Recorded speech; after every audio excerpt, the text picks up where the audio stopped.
Եթերում լուրերի ժամն է, բարի երեկո։ Եվ այսպես մայիսի 28-ին ժամը 10-ին բոլորից սպասում ենք Հանրապետության հրապարակում։ Այս մասին Facebook-յան էջում հայտնել է Պաշտպանության նախարարն ու գիծ տեսանյութ հրապարակել։ Սուրեն Պապիկյանն ասել է, որ հանրությանը ներկայացվելու է այն, ինչը տարիներ շարունակ թաքցրել են, քողարկել են, չեն խոսել դրա մասին, համեստորեն լռել են։ Հիմա պիտի հաշվետվություն ներկայացնեն։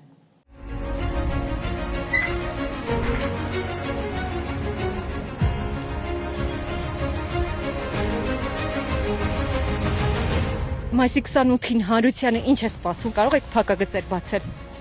Հանրությանը ներկայացվելու է այն, ինչը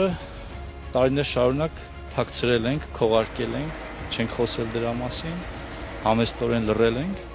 Հիմա պիտի հանրությանը ներկայացնենք որպես հաշվետվություն, ինչ ենք արել վերջին 4 տարիների ընթացքում։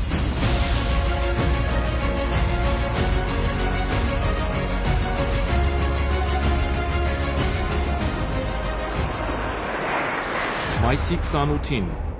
ժամը 10:00-ին, Հանրապետության հրապարակում սիրով կսպասենք բոլորին։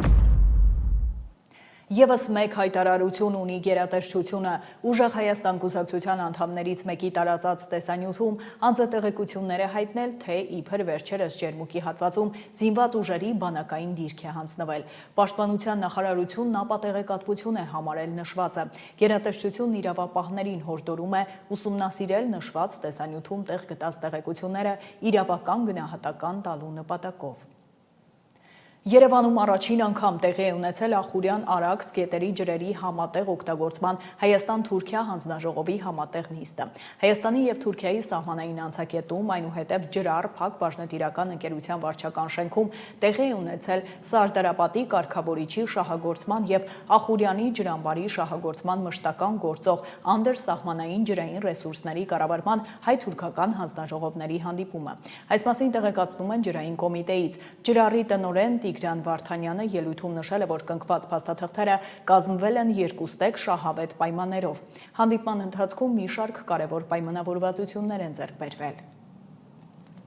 Կրթության, գիտության, մշակույթի և սպորտի նախարարը կառավարության նիստում ներկայացրել է հանրակրթության պետական չափորոշչի փոփոխությունների նախագիծը, որը հիմնված է արդեն տևական ժամանակ նոր չափորոշչով դպրոցների աշխատանքի և այդ աշխատանքների վերլուծության և ըստ այդմ նաև այս փուլում անհրաժեշտ լավարկումների անհրաժեշտության վրա։ Ժաննա Անդրեասյանն ասել է, որ նախագիծը հնարավորություն է տալու նոր կառավարության ծրագրի կարևորագույն անելիքը, որը հանրակրթության որակի բարձրացումն է, լինի ավելի նպատակային և ավելի մեծ արդյունքներ գրանցի։ Այս համատեքստում անդրադարձ է եղել նաև դասագրքերի փոփոխությանը։ Կլինեն ուղղություններ, որոնցով նոր դասագրքեր կպատվիրվեն հաշվի առնելով այն խնդիրները, որ նկատել են, իսկ մյուս դասագրքերը, որոնք ավելի փոքր լրամշակումների կարիք են զգացել, ուղղակի կվերահրատարակվեն։ Այս ընթացքում մենք բնականաբար հավաքագրել ենք կարծիքները եւ հաջորդ տարի նախատեսում է վերահրատարակություն, կլինեն ուղղություններ, որոնցով մենք նոր դասագրքեր կպատվիրենք, հաշվի առնելով այն խնդիրները, որ նկատել ենք,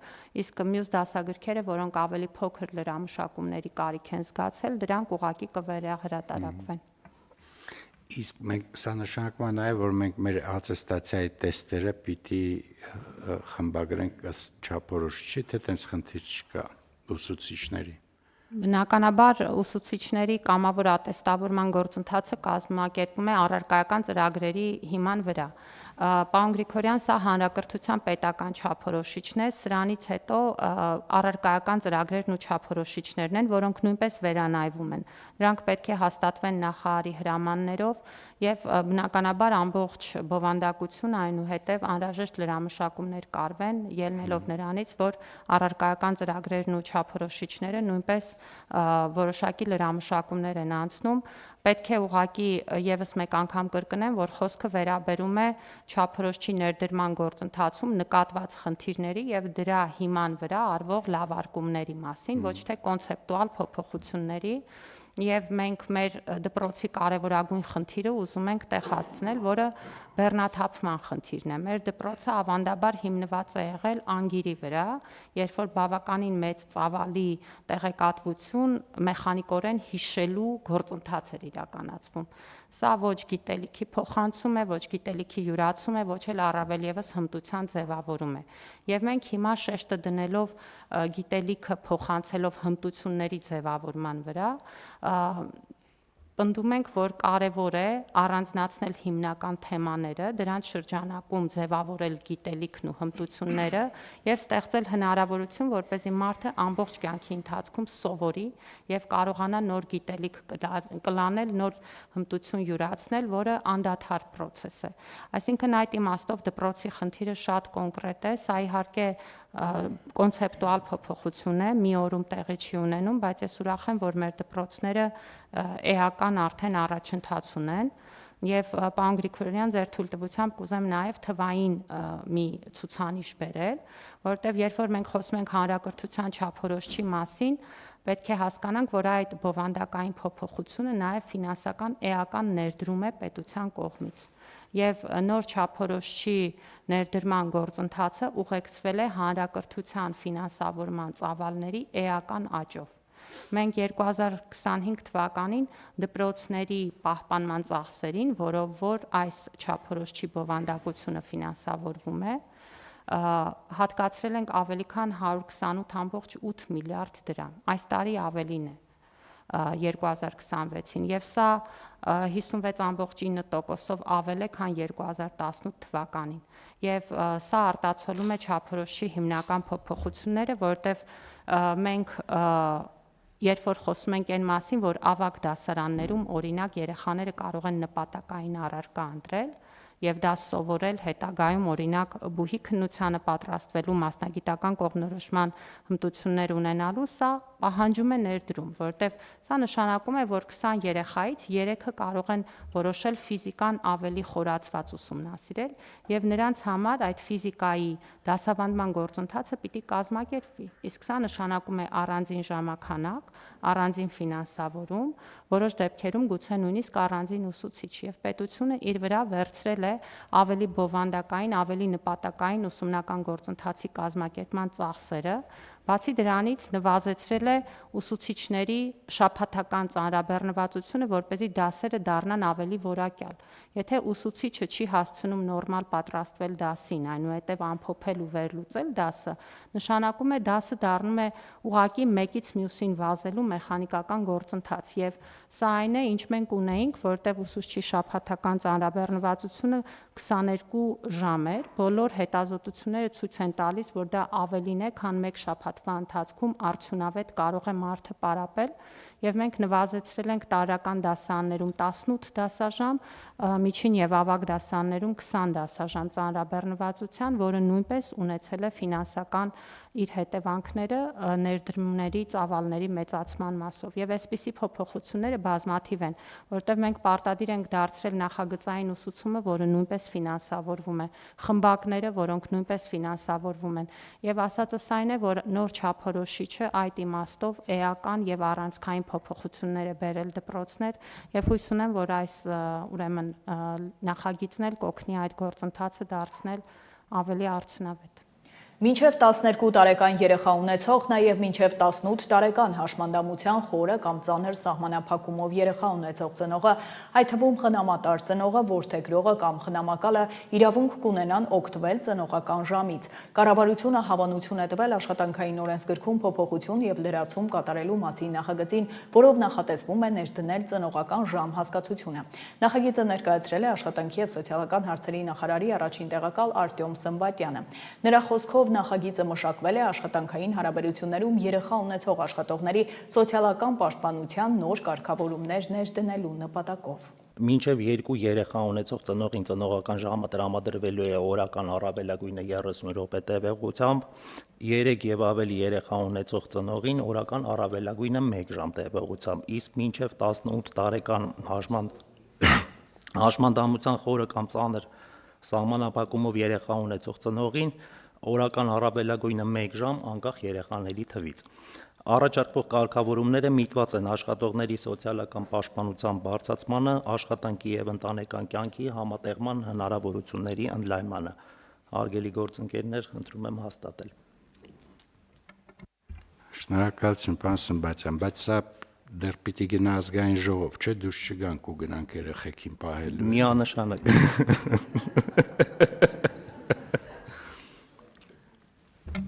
Տարածվում է եւ պետական եւ մասնավոր, որևէ սելեկցիա չկա։ Այո, պարոն վարչապետ, տարածվում է եւ պետական եւ մասնավոր հատվածների վրա։ Շատ լավ։ Համեցեք, պարոն Պապյան։ Իսկ կուտակել հետո օգտագործելու հնարավորություն կա, այսինքն եթե 3 երեխա ունի, ենթադրվում է, որ օրը կարա մի ժամ շուտ գնա գործից տուն, ասենք 5 օր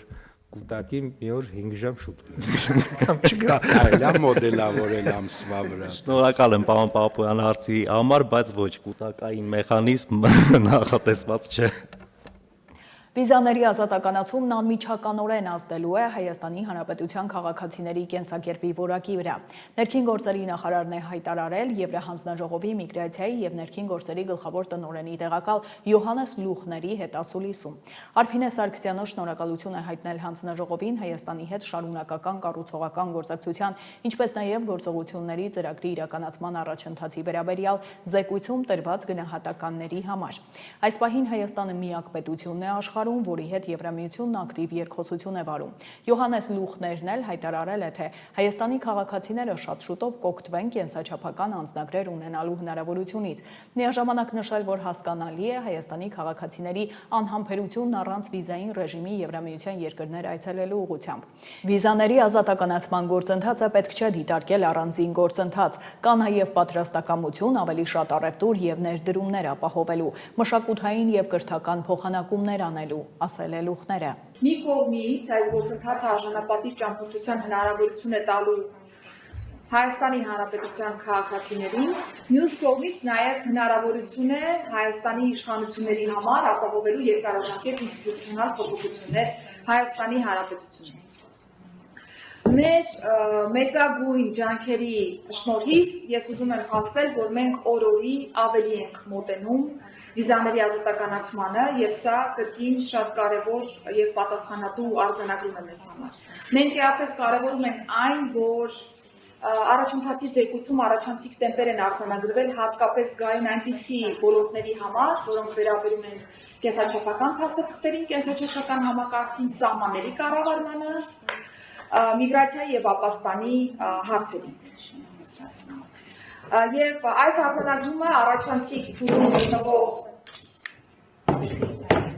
Եվ այս արձանագրումը առաջանցիկ փուլում գտնվող կետի մասով ըստ էության սա հնարավորություն է ևս մեկ անգամ փաստելու, որ Հայաստանի Հանրապետությունը կանխատեսելի, պատասխանատու եւ վստահելի գործընկեր է Եվրոպական միության համար։ Եվ ես ինչպես փաստեցի, սա պարզապես հերթական process չէ Հայաստանի Հանրապետության համար, սա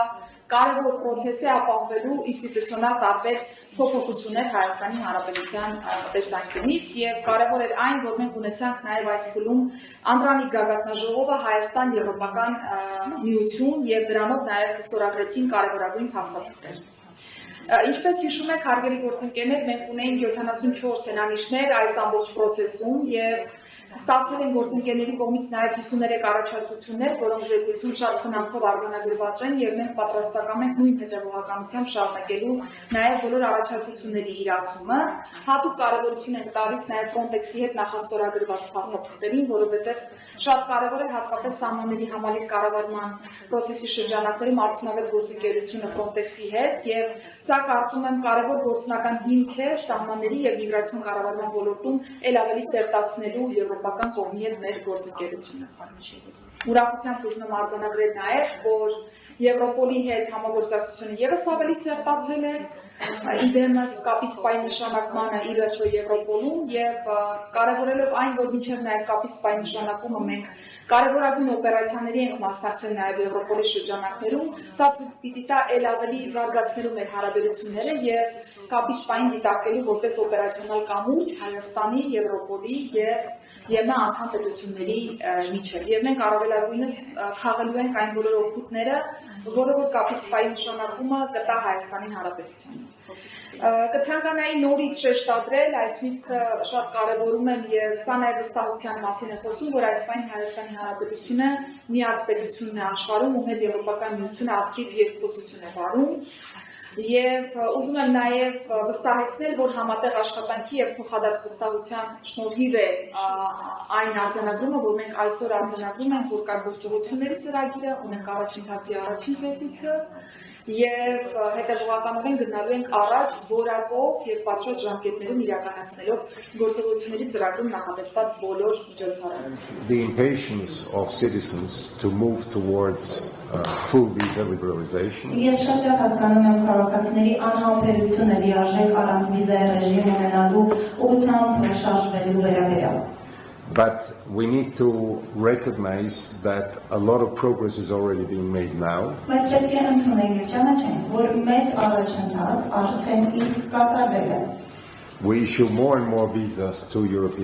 to Armenian citizens. Մենք ավելի շատ թվով վիզաներ ենք տրամադրում Հայաստանի Հանրապետության քաղաքացիներին այժմ. We issue more multiple entry visas to Armenian citizens. Եվ ավելի շատ քանակով բազմակի մուտքի վիզաներ ենք տրամադրում Հայաստանի քաղաքացիներին.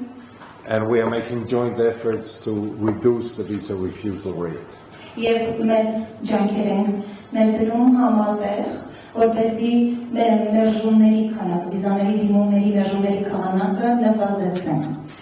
I would also want to repeat what the minister has said in terms of relations with EU agencies. Ես ցանկանում եմ կրկնել արձագանքել այն ուղերձին, որ տիկին նախարարը նշեց Եվրագործակալությունների հետ Հայաստանի համագործակցության վերաբերյալ. They really tie Armenia closer to the European Union. Դրանք իրոք Հայաստանը ել ավելի մոտ են դարձնում Եվրոպական միությանը. They open doors to better law enforcement. Գործակալությունները դուր են բացում ավելի լավ իրավապահ համակարգի կայացման համար. As well as to more effective border management. Ինչպես նաև ավելի արդյունավետ սահմանների կառավարման տեսանկյունից.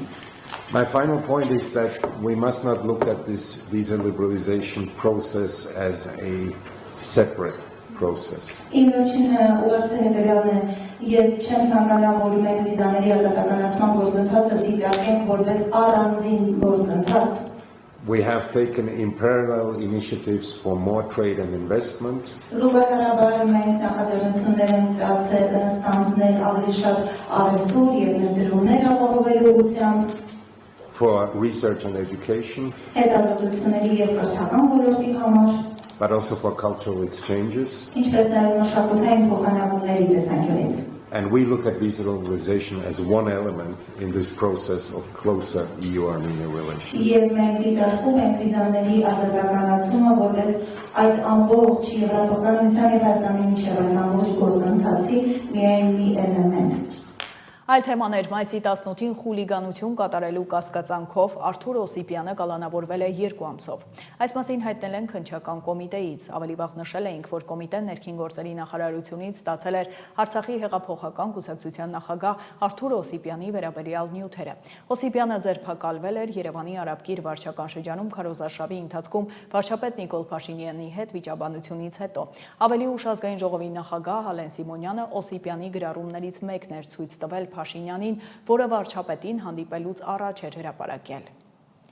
Ուժեղ Հայաստան կուսակցության Լոռու մարզի Ալավերդի քաղաքի գրասենյակի պատասխանատուն այլ անձանց հետ ազգային ժողովի ընտրություններն իրենց կուսակցության օգտին քվեարկելու պայմանով մի շարք ընտրողների տվել է ընտրակաշառք։ Ձերբակալվել են մի շարք անձինք, հակակոռուպցիոն կոմիտեն տեսանյութ է հրապարակել։ Հայաստանի Հանրապետության հակակոռուպցիոն կոմիտեի ծառայողների կողմից իրականացրած միջոցառումների արդյունքում փաստական տվյալներ են ստացվել այն մասին, որ Ուժեղ Հայաստան կուսակցության Լոռու մարզի Ալավերդի քաղաքի գրասենյակների պատասխանատուն այլ անձանց հետ ազգային ժողովի ընտրություններին իրենց կուսակցության օգտին քվեարկելու պայմանով մի շարք ընտրողների տվել են ընտրակաշառք։ Իրենց հանցավոր գործունեությունը քողարկելու նպատակով ընտրակաշառք ստացող քաղաքացիներին վճարված գումարները ներկայացվել են որպես կուսակցության տարբեր գրասենյակներում որևէ հաստիքի ձևակերպված լինելու պայմաններում վճարվող աշխատավարձ։ Այնինչ հիշյալ քաղաքացիները ոչ միայն գրանցված չեն եղել որպես աշխատակից, այլ նաև իրենց կամ իրենց ընտանիքի անդամների քվեներն ապահովելուց զատ որևէ աշխատանք չեն կատարել։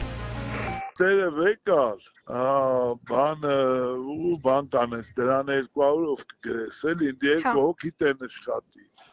դու դրան 200 կգրես, էլ Հան էլի ջան կարգավոր։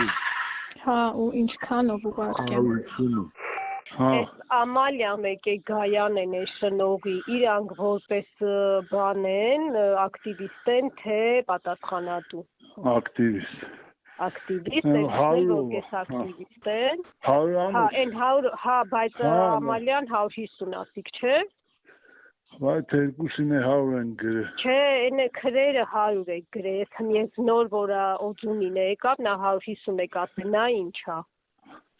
Նա ակտիվիստա թե պատասխանատու։ Ակտիվիստ։ Դու այդ Միշային բան ես ասել։ Ասել եմ, ինչ եկել աստի։ Ես իմ սոր եկել էր լացել էր կշտից տղիս գործ ընդունել տանք զավոդում բանման, չգիտեի ինչ ասեմ, ասի որ տարբեր։ Հա, եթե ձև ունես արա։ Հա։ Կային է խնդրենք մի բավոր մանվորի թող ընդունել։ Հա, չէ եկել են, կային են էլ աստ իշխատում էր կշտին։ Ինքն էլ առաջ օրնև է եկել աստի ասել այ։ Հա դա ես իմ ասիլ ամին հարցնեմ քեզ գիտեմ։ Հա, դու որ հետո անել ուլես, մի հատ էլ լիր անել կասես էլի որ դիտենք մեր կողքին ես բան։ Այդ ասիլ տեմ որ դու ես կոմագարել։ Բան կանես, 150-ով կղարգես։ Հա, եղավ ես։ Ակտիվիստ չէ։ Ինչա։ Ակտիվիստ թե պատասխանատու։ Հա, ինչ կապ ունի։ Դե կապ չունի, պրոստ ասմա գրեք ակտիվիստ։ Պատասխանատու։ Դեպքի արդիվ հակակոռուպցիոն կոմիտեում նախաձեռնվել է քրեական վարույթ, ձերբակալվել են մի շարք անձինք, կատարվել են խուզարկություններ եւ վարութային այլ գործողություններ։ Քարոզարշավոր 13-րդ կուսակցություններն ու դաշինքները շարունակում են հանդիպումները քաղաքացիների հետ, լսում նրանց, ոմանք խոստանում են լուծել բոլոր խնդիրները, մյուսները վստահեցնում, որ իրենց նպատակն իշխանության գալը չէ։ Բոլորին դեմ եմ կուսակցության անդամները ռեկորդային թվով ինքնաբացարկներ են ներկայացրել։ Ցուցակի 87 տեխնացուից 50-ը ինքնաբացարկ է հայտնել։ Լուրը հաստատել է կուսակցության վարչապետի տեխնացու Նինա Կարապետյանցը, հավելելով, որ նախապատրաստվում էին այս փուլին, որովհետև իրենց նպատակն իշխանության գալը չէ, այլ ազգային ժողովում ներկայացված լինելը։ Կարող է ավելի շատ մարդիկ դուրս գան, ընթացքում էլի մարդիկ դուրս կգան։ Ինքնաբացարկ են հայտնել վերջին համարները, ասել է Կարապետյանցը։ Հիշեցնենք, կուսակցությունը քարոզարշավ իրականացնելու բավականին օրիգինալ տարբերակներ է ընտրել։ Ցեխ էին շպրտում, կարապի լճում ջուր ծեծում, ապա կառավարության մոտ մուկ տշում։ Միակը, որ պատրաստ է մուկ տշելու գաղտնիքով կիսվել իր հայրենակիցների հետ։ Սիրելի կառավարության ներկայացուցիչներ, դուք մի նայեք, դուք դրած ձևը գիտեք։ Մոտիկ եք ներում։ Կգատերտի համար երկու դնեք բոլոր քաղաքական ուժերին, բան դրանց իրական գնահատական հուսադրություն, համար երկու մուկը տշվում է։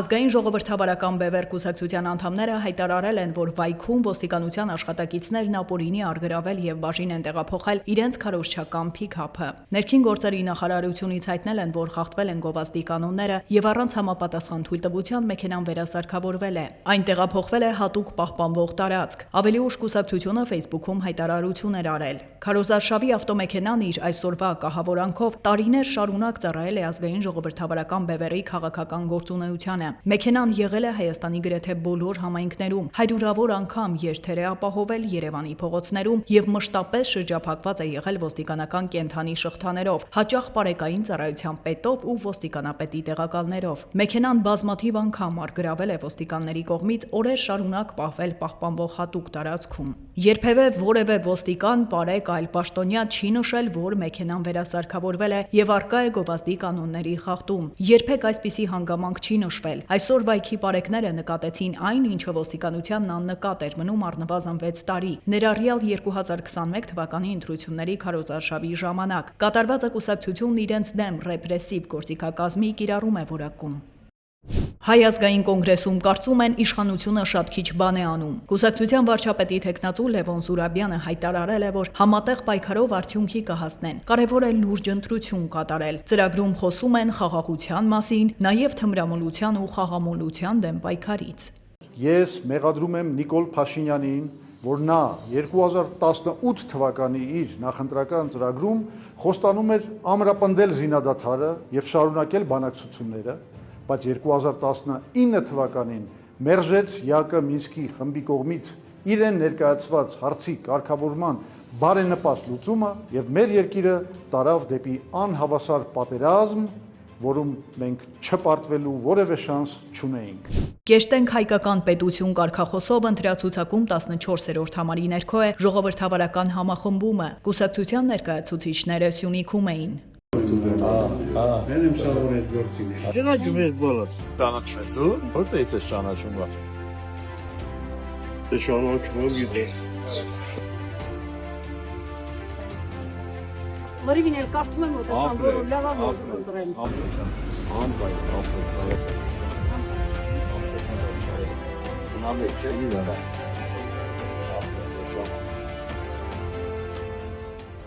Իր նախընտրած ձևով ու բովանդակությամբ իրենց որակմամբ համեստ ու արդյունավետ է շարունակում քարոզարշավը քրիստոնեա ժողովրդավարական կուսակցությունը։ Լևոն Շիրինյանը Facebook-յան եթերում խոսել է մարդկանց հետ հանդիպման արդյունքներից ու նախընտրական ծրագրի հիմնական դրույթներից։ Կուսակցության վարչապետի տեխնացուն անդրադարձել է նաև Ռուսաստանից հնչող հայտարարություններին։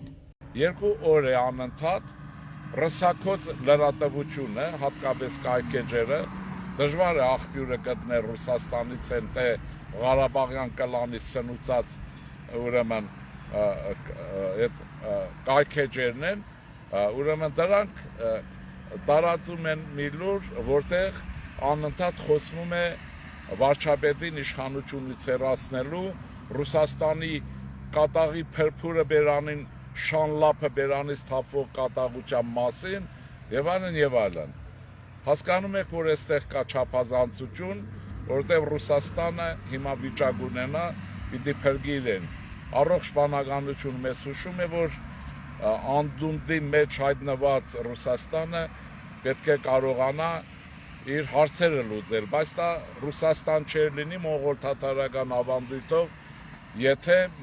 որոշ չափով էլ վիրավոր վիճակում էլ հայությանը վնաս չտար, եթե ֆիզիկապես չի կարողանում հնարավոր չէ այսօր, վաղ առավել եւս մյուս օրը, ապա նա քարոզչության եւ բարոյականության հարցում այդ վնասը տալիս է եւ խոսակցությունն այն մասին է, թե հեղաշրջում է նախապատրաստվում, վարչապետին են ուզում հեռացնել եւ այլն։ Իհարկե սա քարոզչություն է, սև PR է, ռուսական մաղձ է, թույն, Ղարաբաղյան կլանի մաղձն է։ Դեմոկրատիա, օրենք, կարգապահություն, կուսակցության գաղափարախոսությունն օրենքի դիկտատուրան է։ Առաջին համարը Վարդան Ղուկասյանն էր, որի գրանցումը մերժել է ընտրական հանձնաժողովը, քանի որ անձնագրայինից տեղեկանքն անձամբ չի վերցրել Վարդան Ղուկասյանը։ Նա Միացյալ Նահանգներում վարչական կալանքի տակ է։ Հետևաբար առաջին համարը Լևոն Բաղդասարյանն է, բայց վարչապետի տեխնացուն շարունակում է մնալ Վարդան Ղուկասյանը։ Կուսակցությունն ընտրացուցակում 15-րդն է։ Քաղաքականությունը պետք է մաքրվի ցինիզմից, ժողովուրդն արժանի է ազնիվ խոսքի, հայտարարում են կուսակցությունից։ Եթե պետական պաշտոնյան չի տիրապետում մայրենի լեզվին, ապա նա չի կարող տիրապետել պետական կառավարմանը։ Մեզ պետք է լեզվի մաքրություն, մեզ պետք է հարգել մեր ինքնությունը։ Հայերենը մեր անվտանգությունն է։ Խոսենք գրագետ, ապրենք արժանապատիվ։ Հունիսի 7-ին ընտրիր քո ինքնությունը։ Այժմ առաջարկում եմ ծանոթանալ աշխարհում կատարվող իրադարձություններին։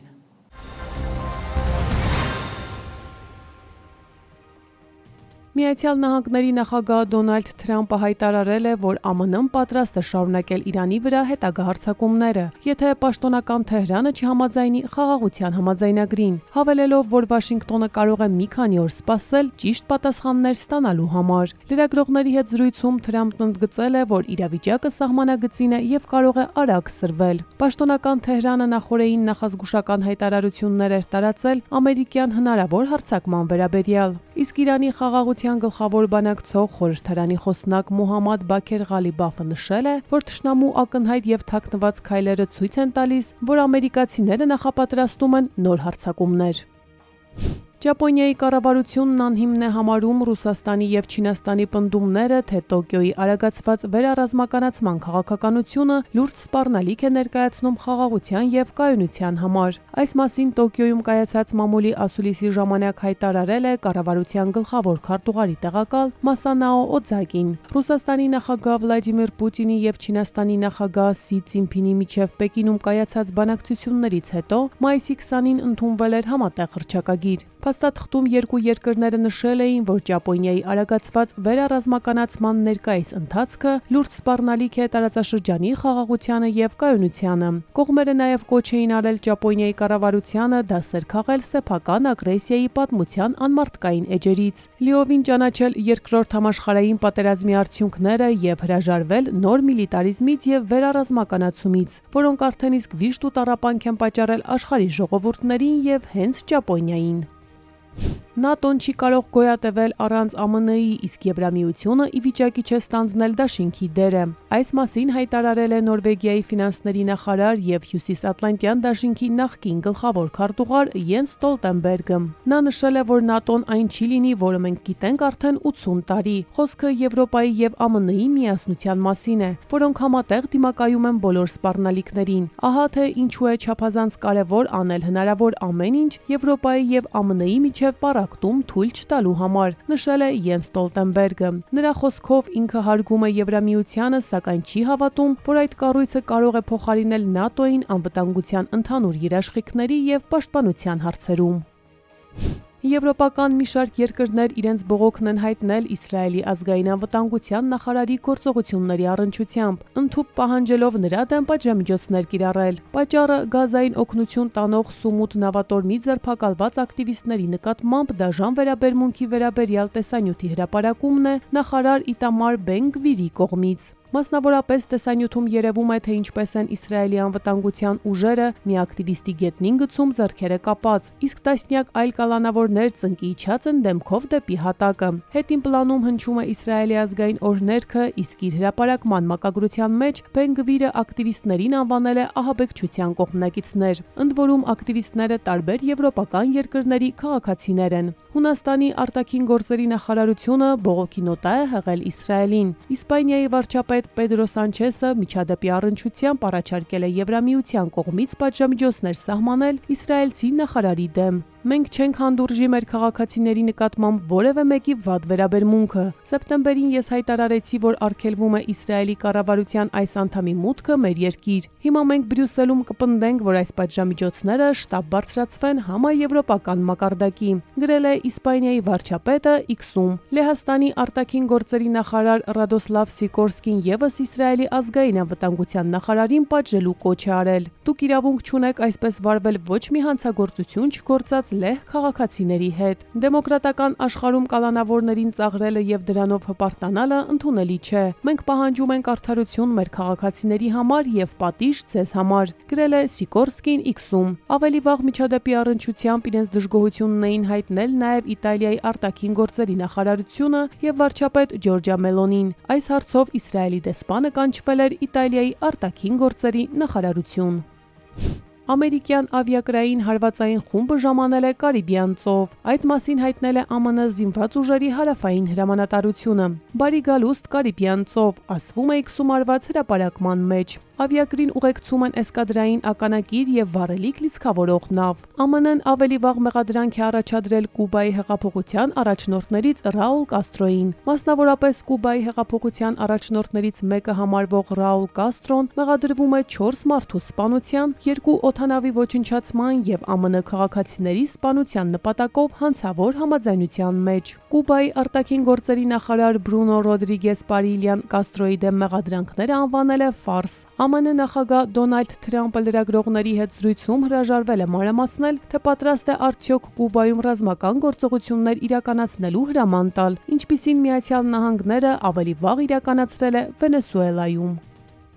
Ռուսաստանի զինված ուժերը միջուկային զորավարժությունների շրջանակում զինամթերք են հասցրել Բելարուսում գտնվող հրթիռային բրիգադի դաշտային պահեստային կետեր։ Այս մասին հայտնել է Ռուսաստանի պաշտպանության նախարարությունը։ Միջուկային զորավարժությունների շրջանակում միջուկային զինամթերք է մատակարարվել Բելարուսի Հանրապետությունում գտնվող հրթիռային բրիգադի դիրքային տարածքի դաշտային պահեստային կետեր։ Բելարուսական հրթիռային ստորաբաժանման անձնակազմը մարտական ուսումնական առաջադրանքներ է կատարում Իսկանդեր M օպերատիվ մարտավարական հրթիռային համակարգերի համար հատուկ զինամթերք ձեռք բերելու, դրանցով արձակման մեքենաները հագեցնելու եւ գաղտնի կերպով նշանակված տարածք տեղափոխելու համար, արձակումներին նախապատրաստվելու նպատակով, հայտնել է նախարարությունը։ Արմինե Գևորգյան, Update լրատվական։